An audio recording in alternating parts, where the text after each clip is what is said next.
Assalamualaikum warahmatullahi wabarakatuh. Perkenalkan, nama saya Siti Rohaini dari kelompok 2. Di sini saya ditemani oleh rekan saya yaitu Ulfa Goniati. Kelompok 2 akan mempresentasikan mengenai pasar modal Indonesia yang merupakan tugas mata kuliah teori portofolio dan analisis investasi. Baik, materi yang pertama yaitu mengenai sejarah pasar modal Indonesia. Pasar modal Indonesia berdiri pada periode zaman Belanda, tepatnya pada tanggal 14 Desember 1912 di Batavia atau yang sering kita kenal saat ini yaitu Jakarta. Sekitar abad ke-19, pemerintah kolonial Belanda mulai mendirikan perkebunan secara besar-besaran. Sebagai salah satu sumber dana adalah dari para penabung yang telah dikerahkan sebaik-baiknya. Penabung tersebut yaitu orang-orang Belanda dan Eropa yang penghasilannya jauh lebih tinggi dibandingkan penduduk pribumi. Atas dasar itulah, maka pemerintah kolonial Belanda mendirikan pasar modal di Indonesia. Pada tahun 1914 sampai 1918, Bursa Efek Batavia ditutup selama Perang Dunia Pertama. Bursa Batavia dihentikan dan dibuka kembali pada tahun 1925 dan menambah jangkauannya dengan membuka bursa paralel di Semarang dan Surabaya. Aktivitas ini terhenti pada Perang Dunia Kedua. Setahun setelah pemerintah Belanda mengakui kedaulatan Republik Indonesia, tepatnya pada tahun 1950 atau yang sering kita kenal dengan masa Orde Lama, obligasi Republik Indonesia dikeluarkan oleh pemerintah. Peristiwa ini menandai mulai aktifnya kembali pasar modal Indonesia. Didahului dengan diterbitkannya Undang-Undang Darurat Nomor 13 tanggal 1 September 1951 yang kelak ditetapkan sebagai Undang-Undang Nomor 15 tahun 1952. Setelah terhenti 12 tahun, adapun penyelenggaraannya diserahkan kepada Perserikatan Perdagangan Uang dan Efek-Efek atau PPUE yang terdiri dari 3 bank negara dan beberapa makelar, meningkat sejak Bank Industri Negara mengeluarkan pinjaman obligasi berturut-turut pada tahun 1954, 1955, dan 1956. Para pembeli obligasi kebanyakan warga negara Belanda, baik perorangan maupun badan hukum. Semua anggota diperbolehkan melakukan transaksi arbitrase dengan luar negeri, terutama Amsterdam. Menjelang akhir era 50-an, terlihat kelesuan dan kemunduran perdagangan di bursa. Hal ini diakibatkan politik konfrontasi yang dilancarkan pemerintah Republik Indonesia terhadap Belanda sehingga mengganggu hubungan ekonomi kedua negara dan mengakibatkan banyak warga negara Belanda meninggalkan negara Indonesia. Perkembangan tersebut makin parah sejalan dengan memburuknya hubungan Republik Indonesia dengan Belanda mengenai sengketa Irian Jaya dan memuncaknya aksi pengambil alihan semua perusahaan Belanda di Indonesia. Sesuai dengan Undang-Undang Nasionalisasi Nomor 86 Tahun 1958, kemudian disusul dengan instruksi dari Badan Nasionalisasi Perusahaan Belanda atau BANAS pada tahun 1960, yaitu larangan Bursa Efek Indonesia untuk memperdagangkan semua efek dari perusahaan Belanda yang beroperasi di Indonesia, termasuk semua efek yang berdominasi mata uang Belanda, makin memperparah perdagangan efek Indonesia. Pada tahun 1977 atau yang sering kita kenal pada masa Orde Baru, bursa saham kembali dibuka dan ditandatangani oleh Badan Pelaksana Pasar Modal, institusi baru di bawah Departemen Keuangan. Untuk merangsang perusahaan melakukan emisi, pemerintah memberikan keringanan atas pajak perseroan sebesar 10% sampai 20% selama 5 tahun sejak perusahaan yang bersangkutan go public. Selain itu, untuk investor warga negara Indonesia yang membeli saham melalui pasar modal tidak dikenakan pajak pendapatan atas capital gain, pajak atas bunga, dividen, royalti, dan pajak kekayaan atas nilai saham atau bukti penyertaan modal. Pada tahun 1988, pemerintah melakukan deregulasi di sektor keuangan dan perbankan termasuk pasar modal. Deregulasi yang mempengaruhi perkembangan pasar modal antara lain Pakto 27 tahun 1988 dan Pakses 20 tahun 1988. Sebelum itu telah dikeluarkan Paker 24 Desember 1987 yang berkaitan dengan usaha pengembangan pasar modal. Pada tanggal 16 Juni 1989, Bursa Efek Surabaya atau BES mulai beroperasi dan dikelola oleh perseroan terbatas milik swasta, yaitu PT Bursa Efek Surabaya, dan pada tanggal 13 Juli 1992, Swatinasi BEJ Bapepam berubah menjadi Badan Pengawas Pasar Modal. Tanggal ini diperingati sebagai HUT BEJ. Setelah beberapa tahun mengalami kelesuan di pasar modal Indonesia, akhirnya pasar modal Indonesia bangun dari tidurnya yang panjang dan mengeluarkan sistem otomasi perdagangan di BEJ yang dilaksanakan dengan sistem komputer JATS atau Jakarta Automated Trading System pada tanggal 22 Mei 1995. Dan pada tanggal 10 November 1995, pemerintah mengeluarkan Undang-Undang Nomor 8 Tahun 1995 tentang pasar modal. Undang-undang ini diberlakukan mulai tahun 1996. Dan bulan Agustus 1997, krisis moneter yang melanda negara Asia seperti Indonesia, Malaysia, Thailand, Korea Selatan, dan Singapura menyebabkan penurunan nilai mata uang negara-negara Asia terhadap dolar Amerika. Untuk menstabilkan rupiah, Bank Indonesia pada saat itu menaikkan suku bunga sertifikat Bank Indonesia atau SBI. Tingginya suku bunga berakibat negatif terhadap pasar modal. Investor tidak lagi tertarik menanamkan dananya di pasar modal karena total return yang dihasilkan lebih kecil dari bunga deposito. Akibatnya, harga-harga saham di pasar modal mengalami penurunan drastis. Kemerosotan pasar saham ditunjukkan oleh IHSG yang turun dari 750,83 poin pada tanggal 8 Juli 1997 menjadi 278,95 poin pada tanggal 28 September 1998. IHSG mulai mengalami peningkatan pada bulan Oktober 1998 menembus angka di atas 300 poin. Pada tahun 2000, sistem perdagangan tanpa warkat mulai diaplikasikan di pasar modal Indonesia. Pasca krisis moneter tersebut, pasar modal Indonesia secara umum mengalami perkembangan yang signifikan. Pada tahun 2007, penggabungan Bursa Efek Surabaya atau BES dan Bursa Efek Jakarta atau BEJ dan berubah menjadi Bursa Efek Indonesia. Bahkan pada tahun 2009, pasar modal Indonesia merupakan yang terbaik di ASEAN dan menempati peringkat kedua di Asia Pasifik, meskipun beberapa kali mengalami fluktuasi yang cukup berat seperti saat krisis global tahun 2008. Baik, materi yang selanjutnya yaitu mengenai Otoritas Jasa Keuangan atau OJK. Apa itu OJK?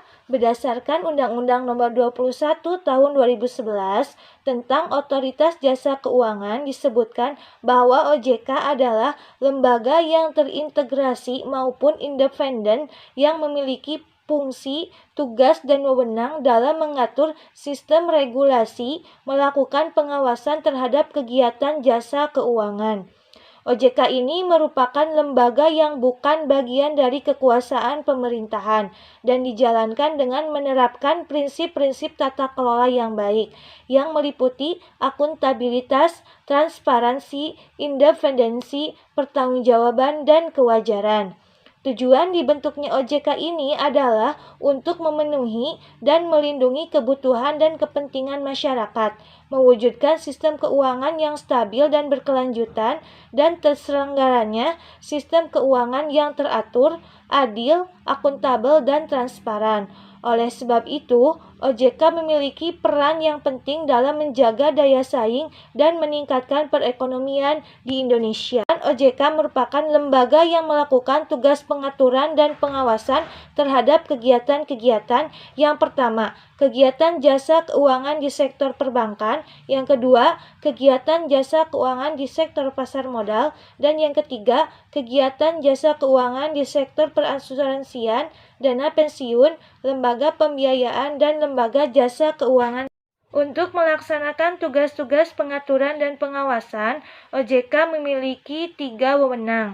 Yang pertama, pengawasan dan pengaturan lembaga keuangan bank. Yang kedua, peraturan lembaga jasa keuangan, bank dan non-bank. Yang ketiga, pengawasan terhadap lembaga keuangan, bank dan non-bank. Baik, yang pertama yaitu mengenai pengawasan dan pengaturan lembaga keuangan bank diantaranya. Yang pertama, izin pendirian bank atau pembukaan cabang bank. Yang kedua, kegiatan perbankan termasuk sumber pembiayaan, penyediaan dana, dan aktivitas bank pada sektor jasa. Yang ketiga, pengaturan dan pengawasan kesehatan bank meliputi likuiditas, profitabilitas, solvabilitas, kualitas aset, rasio solvabilitas minimum, batas kredit maksimum, dan lain sebagainya. Yang keempat, pengaturan dan pengawasan terkait dengan aspek kehati-hatian bank, termasuk manajemen risiko, manajemen bank, prinsip mengetahui pelanggan, dan pencegahan pencucian uang, dan lain sebagainya. Yang kedua, ada peraturan lembaga jasa keuangan bank maupun non-bank. Di antaranya, yang pertama, menetapkan regulasi-regulasi dan keputusan OJK. Yang kedua, menetapkan regulasi-regulasi tentang pengawasan pada sektor jasa keuangan. Yang ketiga, menyusun dan menetapkan tentang pelaksanaan tugas OJK. Yang keempat, menyusun dan menetapkan prosedur tata cara pengelola pada lembaga jasa keuangan. Yang kelima, menetapkan struktur organisasi serta ikut mengawasi lembaga keuangan.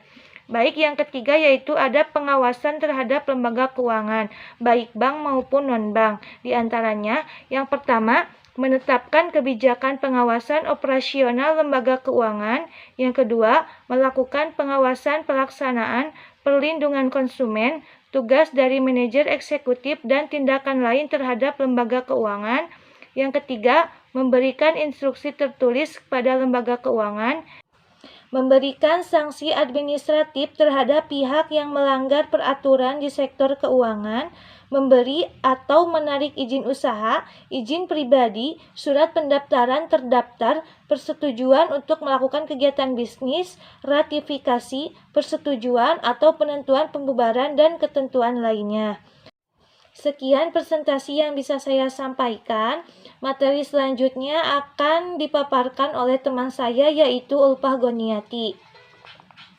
Di sini saya akan melanjutkan Siti Rohaini, yaitu mengenai prosedur pendaftaran sekuritas di BI.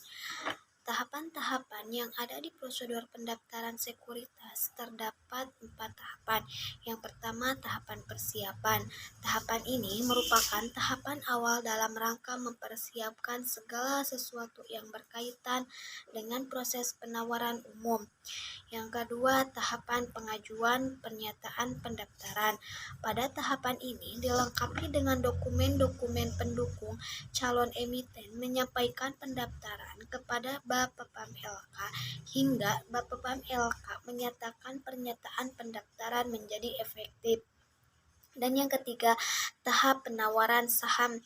Tahapan ini merupakan tahapan utama karena pada waktu inilah emiten menawarkan saham kepada masyarakat investor. Dan yang terakhir, tahap pencatatan saham di Bursa Efek setelah selesai penjualan saham di pasar perdana. Untuk persyaratan umum, pencatatan di BI calon emiten bisa menyatakan sahamnya di bursa apabila telah memenuhi syarat berikut. Yang pertama, pernyataan pendaftaran emisi telah dinyatakan efektif oleh Bapepam LK. Yang selanjutnya, calon emiten tidak sedang dalam sengketa hukum yang diperkirakan dapat mempengaruhi kelangsungan perusahaan. Selanjutnya, bidang usaha tidak langsung atau tidak dilarang oleh undang-undang yang berlaku di Indonesia. Yang selanjutnya, khusus calon emiten pabrikan tidak masalah pencemaran lingkungan. Yang selanjutnya, khusus calon emiten bidang pertambangan harus memiliki izin pengelolaan yang masih berlaku minimal 15 tahun. Yang selanjutnya, khusus calon emiten yang bidang usahanya memerlukan izin pengelolaan seperti jalan tol, penguasaan hutan harus memiliki izin tersebut minimal 15 tahun. Selanjutnya, calon emiten yang merupakan anak perusahaan dan atau induk perusahaan dari emiten yang sudah tercatat di BEI, di mana calon emiten memberikan kontribusi pendapatan kepada emiten yang listing tersebut lebih dari 50% dari pendapatan konsolidasi dan tidak diperkenakan tercatat di bursa. Dan yang terakhir, persyaratan pencatatan awal yang berkaitan dengan hal finansial didasarkan pada laporan keuangan auditan terakhir sebelum mengajukan permohonan pencatatan. Sistem perdagangan di Bursa Efek Indonesia. Transaksi perdagangan di Bursa Efek Indonesia menggunakan order driven market system dan sistem lelang kontinu. Dengan order driven market system berarti bahwa pembeli dan penjual sekuritas yang ingin melakukan transaksi harus melalui broker atau perantara. Di dalam PT Bursa Efek Indonesia mempunyai 11 jenis indeks harga saham yang secara rutin disebarluaskan melalui media cetak maupun elektronik sebagai salah satu pedoman bagi investor untuk berinvestasi di pasar modal. Ke-11 indeks tersebut adalah: yang pertama, indeks harga saham gabungan; yang kedua, indeks sektoral; dan yang ketiga, indeks LQ45 terdiri atas 45 emiten dengan likuiditas tinggi. Yang keempat, Jakarta Islamic Index yang terdiri dari 30 saham yang dipilih dari saham-saham yang sesuai dengan syariah Islam. Dan yang kelima, indeks Kompas 100 merupakan indeks yang terdiri dari 100 saham yang memiliki kriteria likuiditas. Dan yang keenam, indeks bisnis Indonesia 27 menggunakan 27 emiten yang dipilih berdasarkan kriteria tertentu. Dan yang ketujuh, indeks Pevindo 25 menggunakan 25 emiten yang dipilih berdasarkan kriteria tertentu. Dan yang kedelapan, indeks Sri Kehati yang terdiri dari atas 25 emiten yang dipilih sesuai dengan kriteria tertentu. Yang kesembilan, indeks papan utama menggunakan emiten yang masuk dalam kriteria emiten yang layak berada di papan utama. Dan yang ke-10, indeks papan pengembangan menggunakan emiten yang masuk dalam kriteria papan pengembangan. Dan yang terakhir, indeks individual, yaitu harga saham masing-masing emiten. Untuk yang selanjutnya yaitu penyelesaian transaksi. Penyelesaian transaksi dibagi menjadi dua. Yang pertama, clearing pinjaman efek Indonesia atau KPEI, dan yang kedua yaitu Kustodian Sentral Efek Indonesia atau KSEI. KPEI memiliki ruang lingkup kegiatan pinjaman clearing atau kegiatan clearing atas semua transaksi bursa untuk produk ekuitas, derivatif, dan obligasi, serta menentukan proses penentuan hak dan kewajiban anggota clearing yang timbul transaksi bursa. Pasar modal ketika itu didirikan oleh pemerintah Hindia Belanda untuk kepentingan pemerintah kolonial atau POC. Meskipun pasar modal telah ada sejak tahun 1912, perkembangan dan pertumbuhan pasar modal tidak berjalan seperti yang diharapkan. Bahkan pada beberapa periode, kegiatan pasar modal mengalami kevakuman. Otoritas Jasa Keuangan merupakan lembaga independen yang memiliki fungsi, tugas, dan wewenang dalam mengatur sistem regulasi dan melakukan pengawasan terhadap kegiatan jasa keuangan. Prosedur pendaftaran sekuritas di BEI yaitu persiapan untuk going public, registrasi ke Bapepam, penawaran saham, dan pencatatan saham. Ada dua sistem perdagangan di BEI yaitu Order Driven Market System dan sistem lelang kontinu, dan mempunyai 11 indeks pasar modal. Penyelesaian transaksi pasar modal bisa melalui Clearing Pinjaman Efek Indonesia atau KPEI dan Kustodian Sentral Efek Indonesia atau KSEI. Cukupkan sekian presentasi dari kelompok 2. Mohon maaf apabila banyak kesalahan. Wabillahi taufiq wal hidayah. Wassalamualaikum warahmatullahi wabarakatuh.